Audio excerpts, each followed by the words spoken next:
The story of the Three Stooges is a fascinating one, rooted in vaudeville, comedy, and a bit of brotherly rivalry.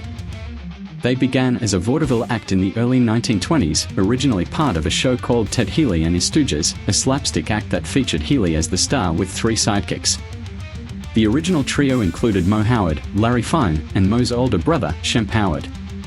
Shemp had a distinct, slightly awkward style that made him a natural comic foil.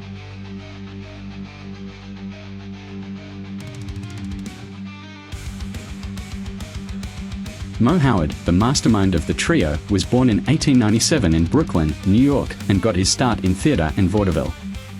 His brother Shemp Howard, born Samuel Horwitz, joined him, forming a comedy duo in vaudeville in the early 1920s. By 1925, Moe and Shemp joined forces with comedian Ted Healy, and Larry Fine soon followed, creating the first iteration of the Stooges. Larry Fine was known for his wild hair and quirky mannerisms and became essential to the group's dynamic. However, in 1932, Shemp left the Stooges for a solo career in comedy films and vaudeville, and that's when Curly Howard, Moe's younger brother, stepped in.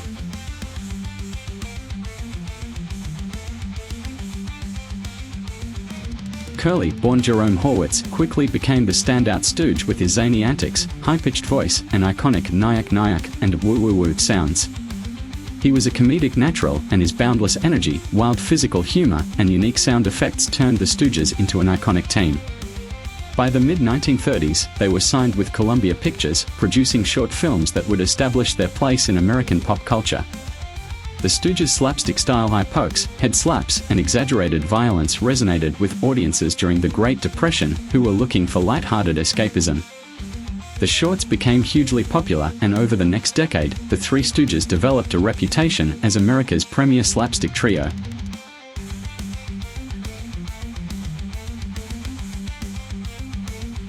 Tragedy struck in 1946 when Curly suffered a debilitating stroke, which forced him to leave the act.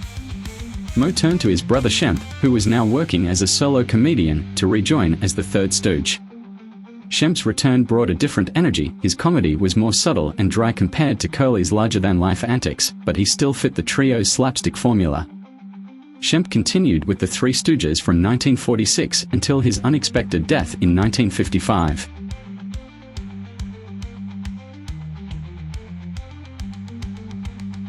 After Shemp's passing, the Stooges used stand-ins and stock footage in some of their shorts to keep the trio's format. Eventually, they recruited Joe Besser and later Curly Joe DeRita to carry on the legacy in the later years.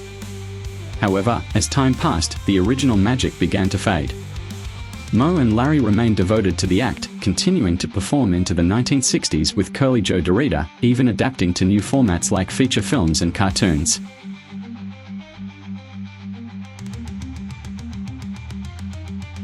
Despite shifting lineups, the Three Stooges left an indelible mark on comedy. Their unique brand of physical humor influenced generations of comedians and continues to entertain audiences worldwide through reruns, proving that slapstick, when done right, never goes out of style.